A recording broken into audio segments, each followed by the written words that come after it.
All right, let's get right into it, friends. The customer's always right. I am Baer, founder of Convince and Convert, joined by the man, the myth, the legend, my friend Nasser Sahlool, who is the Senior Vice President of Strategy for DAC. Nasser, what is up? Well, Jay, I think that I would appreciate it if you could just follow me around all the time and introduce me like that whenever I enter a room. Happy to do it. How does it pay? Not as well as it should. We're excited about today's topic. Nasser and I have worked on this concept for a long, long time, and we're so excited to present the research to you as well. A couple of quick notes before we dive into the meat of the sandwich. Yes, as mentioned, we definitely want your questions. Put them in the questions control panel. We'll take as many as we have time for today. And if we, for whatever reason, don't get a chance to answer your question, please reply to the follow-on email that you'll receive after the session, and we'll be happy to address further questions via email after the session. We are in fact recording today's program. We will send you a link to it afterwards. And as mentioned, we will send you a copy of the brand new, still piping hot global research study that we'll be telling you about in just a moment. This is in some ways a topic as old as business itself. Online reputation, or previous to electricity, reputation, has driven customer preference, revenue, and profits since the first transaction in the history of the world. And actually, what you're looking at here is not a biscuit, but it is in fact a stone tablet, which, if you can read ancient cuneiform or whatever that is actually the world's first customer complaint. This is the actual complaint. Here you go. What do you take me for? I have sent as messengers gentlemen to collect the bag with my money, but you have treated me with contempt by sending them back to me empty-handed several times and through enemy territory. Is there anyone among the merchants who trade with Tillman who has treated me in this way? You alone treat my messengers with contempt. Nasser, you don't want to mess with Tillman. He will call you out. And I got to tell you, you're going to be super motivated and really, really unhappy with your customer experience to spend the time chiseling it into a stone tablet. Like, you got to be way unhappy. Well, what I love about this is, this is called the Tablet of Ian Nazir. It's in the British Museum. And you're right, it is the world's first customer complaint. But what I think is so important about this is it talks about this gentleman called Ian Nazir, who was a copper merchant, and we only know the customer side of the story. So in this instance, his customer complaint didn't just define what he did, but it defined his legacy for thousands of years. And if we think about this happening 4,000 years ago, this happened shortly after writing was invented. So I love this idea of it being an inherent human or part of the human condition to put your thoughts down about a business and how you are treated in writing. Yeah, as my good friend Rory Vaden often says, your reputation precedes your revenue. And there's no question about that. And here we are 4,000 years later, still talking about this situation. Can't shake it. Guy can't shake his rep. Been 4,000 years and he can't shake it. Reviews, however, matter more than ever. A recent study by Our Reviews found that 98%, so basically everybody, of all consumers say that reviews and ratings are the most influential factor in making a purchase, which is remarkable. So when we think about online reputation management, which is the art of kind of making sure we're handling this well, what does that really consist of today? So I'll give you the Gartner explanation or definition of this. They write that reputation management is the practice of influencing stakeholder perceptions and public conversations about an organization and its brands.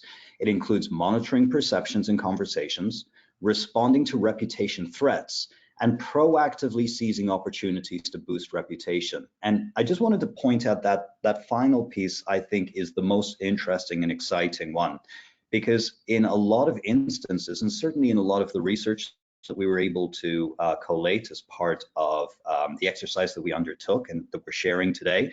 A lot of brands see the exercise of reputation management as being a defensive one. How do I protect the brand reputation?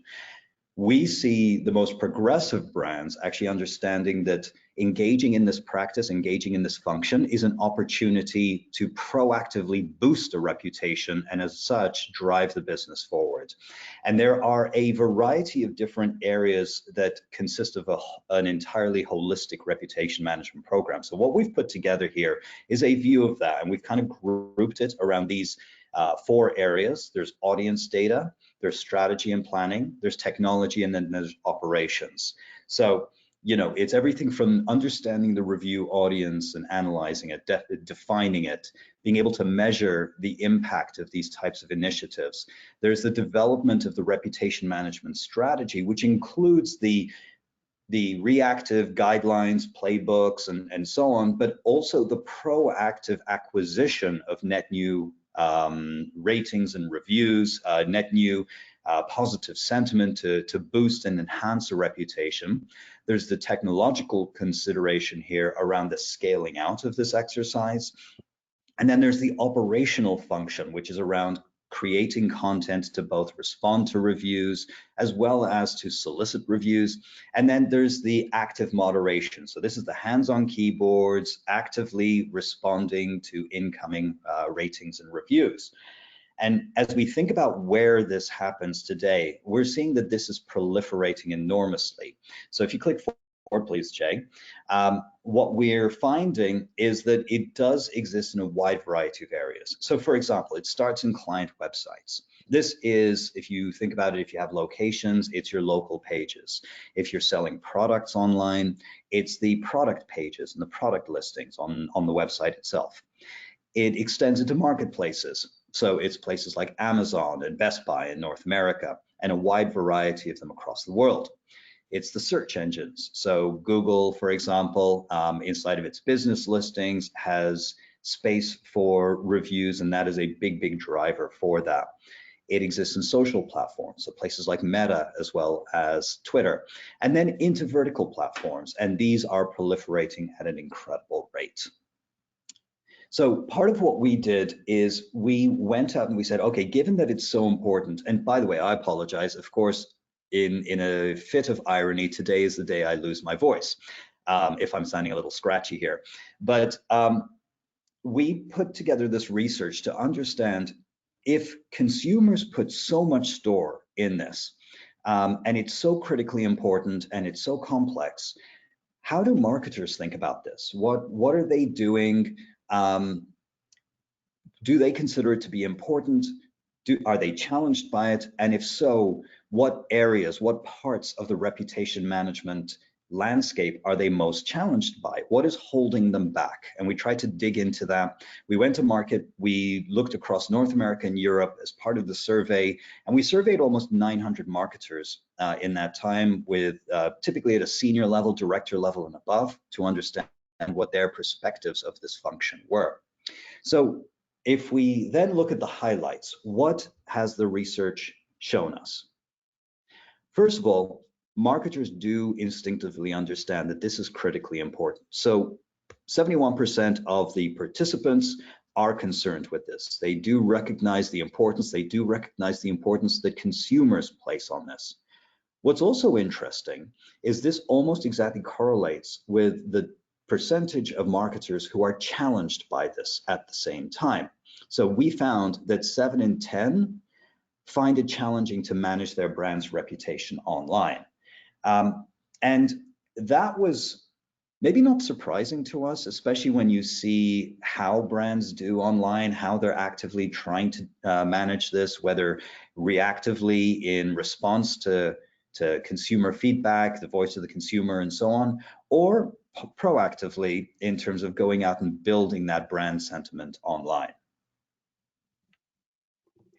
So let me ask you this, Nasser, now that we've seen the research, and obviously you and DAC are involved in helping brands manage online reputation all around the world, given the proliferation of channels and heightened customer expectations, do you think it's easier or harder to manage reputation than it was 3 or 5 years ago? Does the technology and sort of the adoption of best practices make it easier, or is it just increasingly geometrically more complex? It's the latter, for sure. It's definitely much more complex. It's much more difficult, and for a variety of reasons.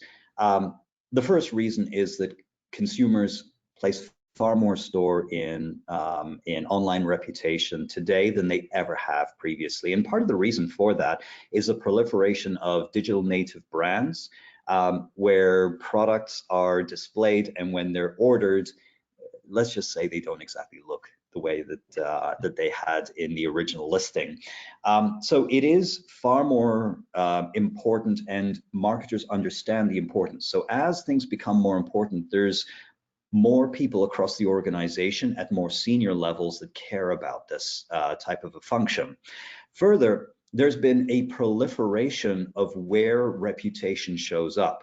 So, whereas previously it might have been limited to the ratings or reviews on your product page, now it's in the marketplaces. The search engines are really emphasizing this, and it's expanding into a variety of these social networks and so on.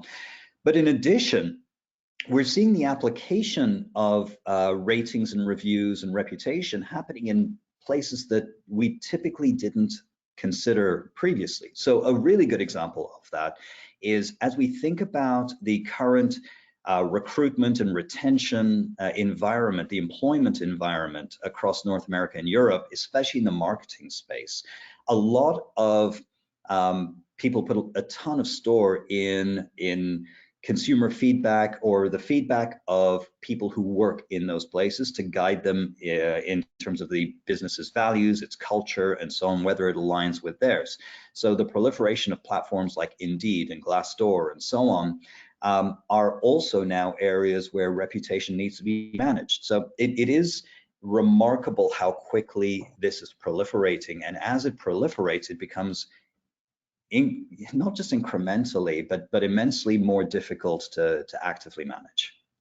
That's such a great point. Yeah, the arrival on the scene of Indeed and Glassdoor and related organizations that help drive employer branding and recruitment just adds a whole new leg to the stool of online reputation and creates additional complexities. We looked at the research, and again, you all get a copy of the research, and we have summarized it for you for the purposes of this program. And we will give you 3 key ingredients for effective online reputation management. The first of these is don't try to do everything at one time.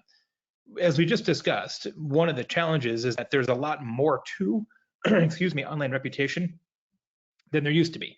There's more places, there's more expectations, there's more software, there's more data, there's just a lot of stuff.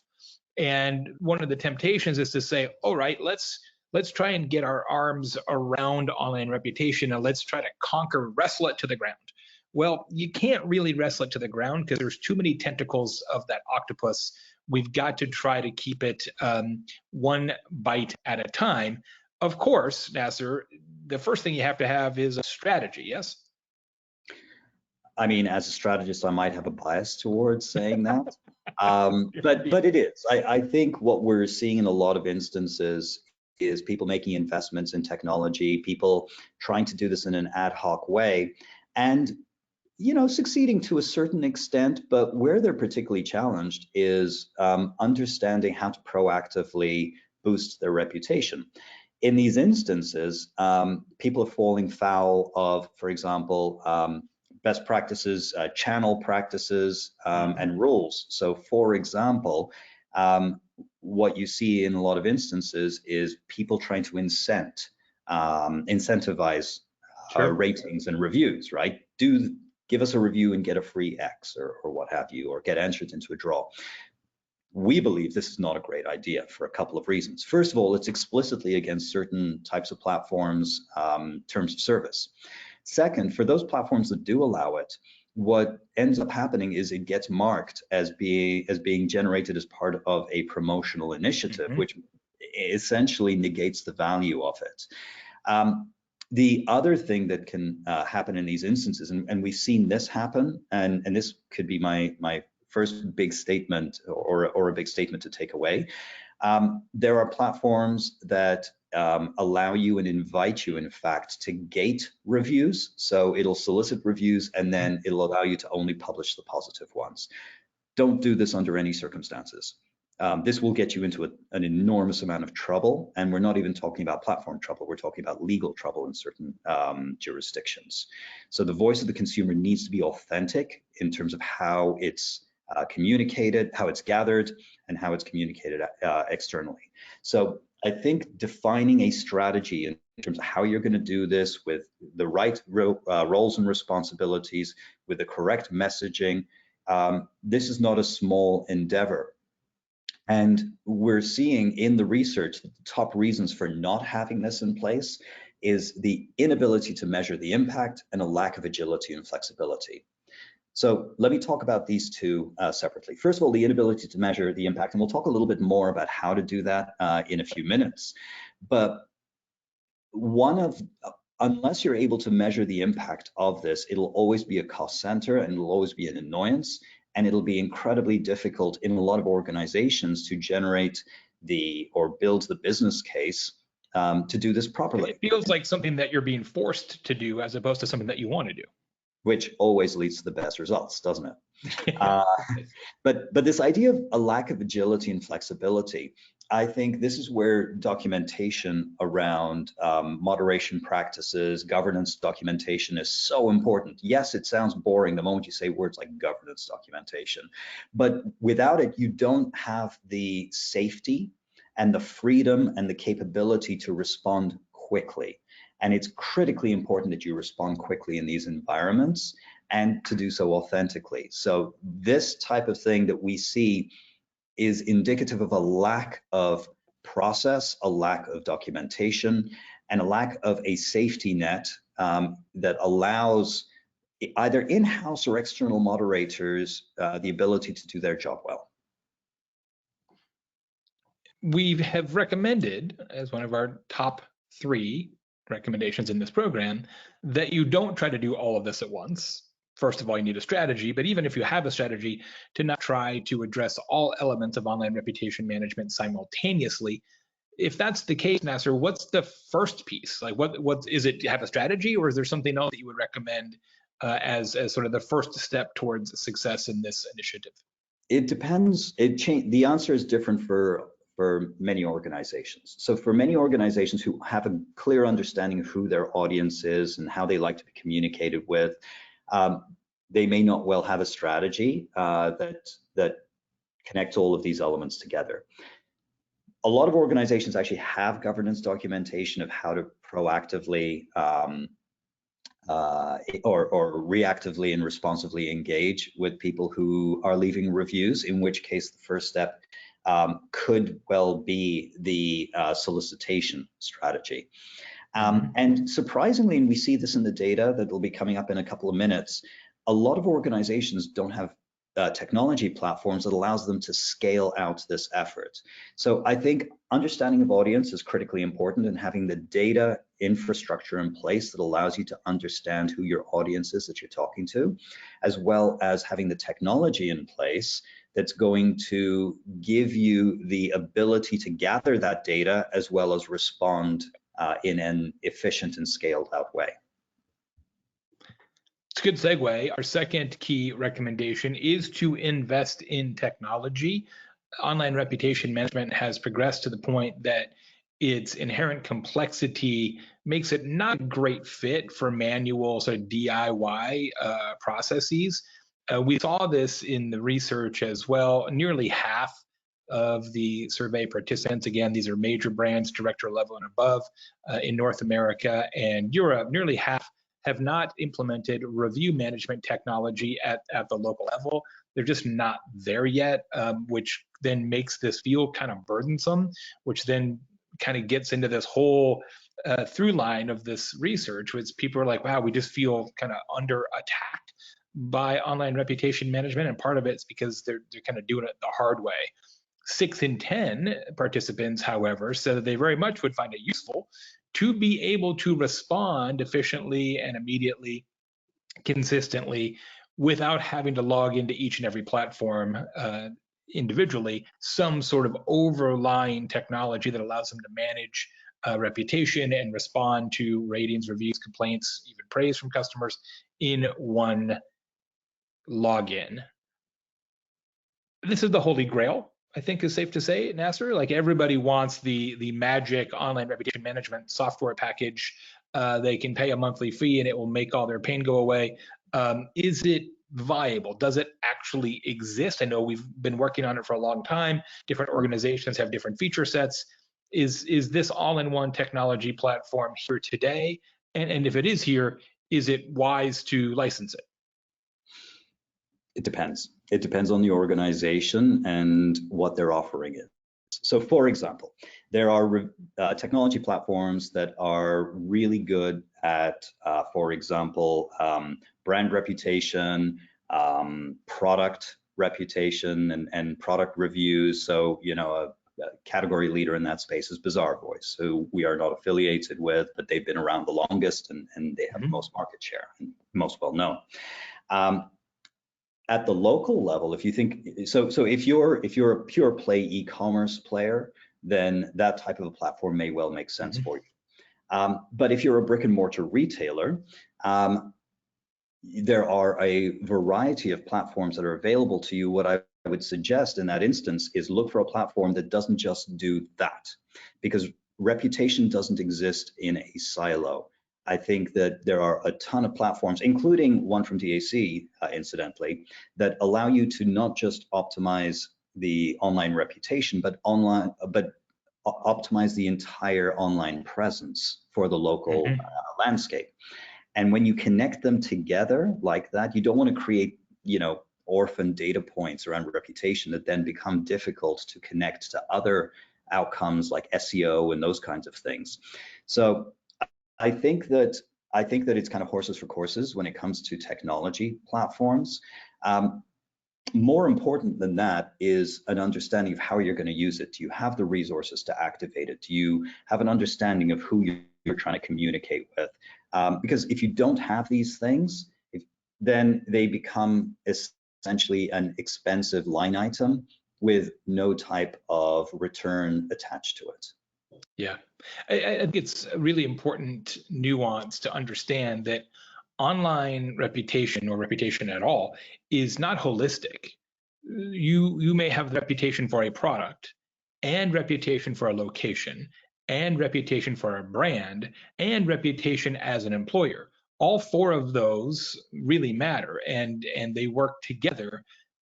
As you said, however, it is a different technology need for each of those 4 in some cases, right? So you may have something that helps manage your brand's reputation online, but that may be an entirely different set of technology solutions than the one that manages the reputation of an individual product, for example.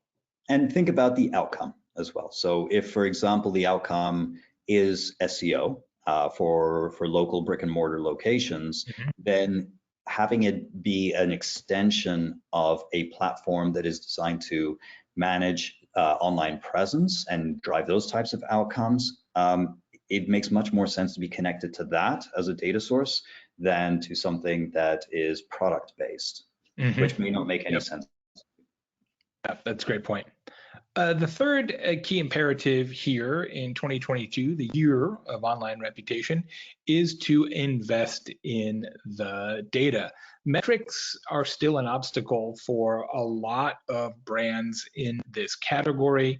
More than 4 in 10 of our survey participants are currently unsuccessful at reputation measurement.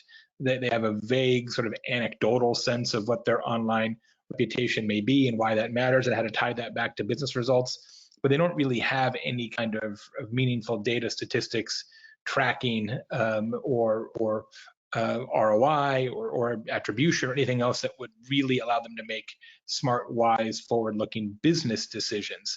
A couple of reasons for that we found, and we asked this question specifically. First, really relates to the question we were just talking about with regards to platforms. First obstacle for reputation measurement is difficulty monitoring and managing across platforms. If you've got different data from a bunch of different places, combining that into one report that makes sense is clearly a challenge. Second is one that's fascinating. Lack of a single point of responsibility in the organization. We're not sure who's in charge, ergo, we're not sure who should do the math. I found that amazing, and our respondents were really candid about that point. Did that surprise you at all? Yes, but the more you dig into the data, and again, we'll come to these points in a few minutes, the more you dig into the data, the more you realize why. The voice of the consumer is a reflection of how the business goes to market. It's how it makes promises in marketing and advertising and messaging. It's what the store environment looks like, both digitally as well as physically. It's the delivery of the product. It's the customer service aspect. It's the pricing. So all of these elements are reflections of the true front end and back end of the business. So perhaps it shouldn't have been a surprise that it's so distributed across the organization in terms of responsibility and influence and so on.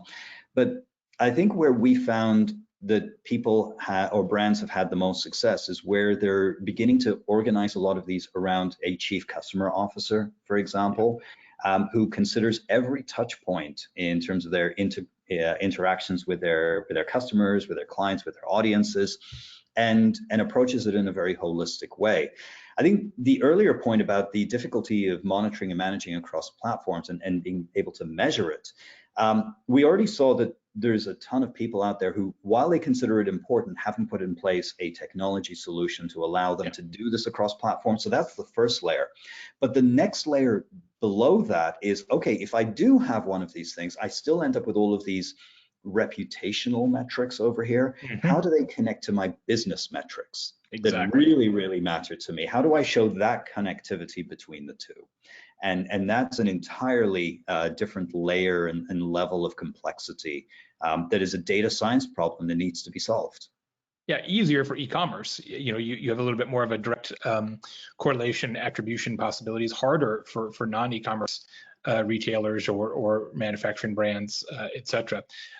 We should point out that reputation is, of course, more than just reviews.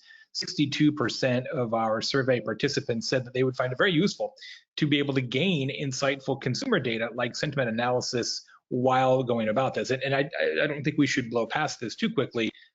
You have a lot of potential outcomes with online reputation management that can make your organization better from an innovation, from a research perspective. There's just a lot when you really start to listen to your customers. And it's important to note that you know, a small percentage of customers will tell you anything in any channel, right? Most of them don't say anything ever. Doesn't matter if they're happy, sad, doesn't matter, they won't say anything. And so the few that take their time to respond to a survey or leave a review, whether it's a 1-star, 5-star, what have you, are actually really doing your organization a favor. And the more you can mine that data for insights that can make your organization better, that is a real differentiator between, I think, companies that excel and companies that just limp along. This is enormously important. Think about a couple of big shifts that have been happening in the industry. So previously, you know, people would say, well, let's put together a focus group or what have you, and to help us understand and innovate and improve. This is a gigantic, you know, in the moment, real time focus group that is doing exactly that if you care to listen. The other consideration is, as a digital marketer, one of the biggest conversations in the last few months has been about deprecation of third-party cookies, right? All of that third-party data, audience data going away. This is a real, genuine source for valuable insight around your customers and how they feel about you and how they interact with your brand. We've talked about how important the data is. Where does it come from?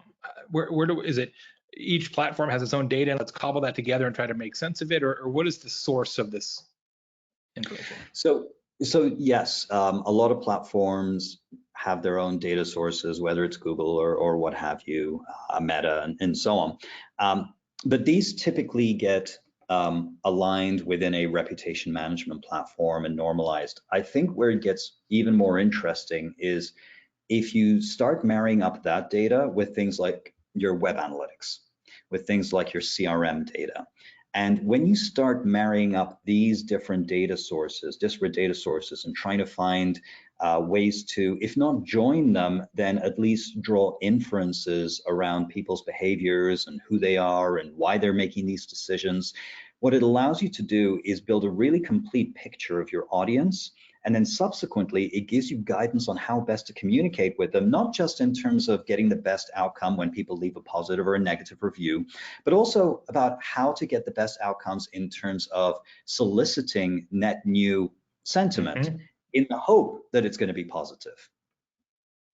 Yes, and hopefully it will be positive. Absolutely. In addition to the global research data that we have presented, some really fascinating regional variations. Again, this survey was presented to leading brands in a number of different locales, and how online reputation management is handled today from country to country, region to region is really interesting. There's very little consistency. Nasser, tell us some of the highlights. So the first highlight comes out of the UK, and this is a staggering number. So compared to the 71% of marketers in our international survey who believe this is important, 96% of people in the UK believe this is important. I don't know many surveys of just about anything that 96% would agree about something. But it seems to be even more important in the UK than in other places that we surveyed. We also looked at the talent angle. So we talked earlier about the current recruiting retention landscape for marketers and so on. And we found that in different jurisdictions, so the global number was 67% in terms of the difficulty finding talent who have experience doing this and can effectively do this. And again, you see the UK leading the pack in terms of 94% having difficulty, followed closely by Spain at 82%. All of the numbers are high, by the way. If you think about how difficult it is to source talent for this function, but in particular, those two countries jumped out at us. And then this one was fascinating. Who across the organization either runs or influences reputation? And you'd see organizations like marketing at 36%. Interestingly enough, Canada was leading the pack at 63% of brands or brand reputation is being managed by the marketing function. But others really jump out at you. So in Germany, for example, 35% of brand reputation is managed out of the IT function or heavily influenced by the IT function, probably because there's a strong technological function to this. In Spain, 16% are, it says, the finance or accounting function. But if we think about this from a senior perspective, then it becomes a little bit less surprising because this is probably a CFO function or what have you in terms of where things might roll up to. But again, you can see the incredible variety, the breadth of people across the organization that influence or manage actively a brand's reputation. And it begins to help you understand why brands struggle in this space, why it's so difficult for them to do so. Incidentally, what we found is that the more responsibility in a country for reputation is placed in the marketing function, the easier they are able to deliver on this function. The less influence the marketing has inside of the organization on a reputation management function, the more difficulty brands have in managing this function. So your preference then would be that the function is at least heavily influenced by marketing, if you had to choose. Absolutely, because if you think about especially the proactive angle of this, this is about how do we communicate with our existing customers, our prospective customers. There's an enormous amount about messaging, and it's about appropriately messaging individuals. So without that layer of accountability and responsibility, it's really hard, and for other functions who are more concerned, and rightly so, with things like compliance and protection and legal and all of those areas, to use this as a driver for business. What we also asked, because we thought that this would be an interesting correlation, is how important is brick and mortar to the brand? And what we found was overwhelming importance, but in certain places, Canada, Germany, Spain, extremely important to the business. And the reputational aspect of that is extremely important in that connectivity between the two. Yeah, we see this just in consumer attitudes as well. Research from Podium last year found that 60% of consumers will actually travel further to visit a physical business with better reviews. And in that same study, I think it was 40%, maybe it's 35, to quote me on it, of people will actually grab their phone, drive to the business, then look at the reviews while they are in the parking lot of that business before deciding whether to exit the vehicle or not, which I think I am certainly guilty of that all the time. I think it's amazing. Like, we're already there, but I'm not going in until I double check these reviews, which I think is a sign of the times and the importance of online reputation. Quick reminder, friends, if you've got questions, put them in the questions control panel. Nasser and I tried to anticipate some questions and answer them along the way, but please feel free. We'll have a couple minutes to take questions if you have some. Well, first, we are going to have a quick conversation and overview of how this works in practice. This is an actual client from DAC who cannot be named, but you probably own one of their products, or a good chance that you own one of their products, or a leading consumer electronics brand. We're going to talk about how their online reputation management program is shaped and activated day to day. Thank you, Jay. I think this is a tremendous example of leadership in a brand, because it came down from a very senior level, and that, by the way, is one element that we've come to understand needs senior guidance, because it is a cross-functional responsibility. But this is what you're seeing here is research that we put out last year with Forrester around the pain points. So it's things like deriving actionable insight from customer data, responding to the market changes quickly, identifying and implementing tools that we need, maintaining unified customer profile across channels. These are common issues for marketers in a variety of industries, and certainly was the case here. So they'd identified that online reputation, because it wasn't being actively managed, it wasn't one person's responsibility in the organization, it was potentially damaging to the organization, not just from a reputational perspective, but also from a revenue perspective. So they instituted a program with us to directly address it. So if you click forward, please. And there were three different areas here. The first was discovery. We needed to connect the data sources together to build a complete picture of who the audience was that we were going to communicate with. We needed to analyze it and understand what the voice of the consumer was telling us, and then define the opportunity space that we were going to play in as a brand. We were then building out these strategies. So this was about the review strategy, the analytics strategy, and within the review strategy, there were two key areas. There was the governance and moderation strategy, as well as the active acquisition strategy of how we were going to acquire new reviews. On the executional side, we actively moderated, so we were an extension of their team, hands on keyboards, responding actively to reviews through the various platforms, through a centralized technology solution. And we were going out soliciting reviews through their agency partners, their CRM partner, and so on, based on the guidance, the content that we were building on their behalf. The impact is really quite striking. So within the first year, we were able to quadruple the volume of reviews that were responded to. So we were responding to them, we were responding to 4 times the rate of reviews. So all of them were responded to in a timely way within 24 hours, by the way. We were able to triple then the volume of reviews at the same time through our proactive acquisition program. And the star rating, and I'd like to point out that no reviews were gated. We did not suppress any negative reviews, but the average star rating climbed 70%. And this was as a direct result of understanding who the review audience was and building content in a cadence that was perfectly aligned with who they are and how they would want to be communicated with, and when was the most fortuitous time expected to ask for that review. That's incredible results. I mean, again, this is a very large company, so they were starting with a lot of reviews. So to boost the average star rating by 70% and triple the review volume, given how high the baseline was to begin with, is pretty spectacular. Friends, we'll recap the 3 online reputation management keys that we bring to you today. First, don't try to do everything at once.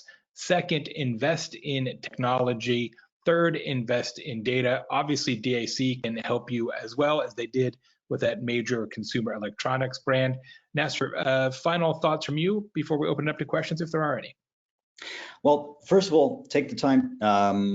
Within the hour, we're going to send you an email with a link where you can download the report. This report is an overarching global report. We do have country-specific data that is available, and that if you are interested in getting more into that data, contact us, contact our representatives in your local region, and we will be happy to schedule a time to take you through the country-specific elements, as well as what to do about that in your particular region. So that's an important kind of next step. So watch out for that email within the next hour. It will be coming to you. Friends, any questions from you? Thank you all for being with us today. Really appreciate your time, your attention. Glad you're enthusiastic about this topic. If there are questions, drop them in. If not, we will let you get on with the rest of your day.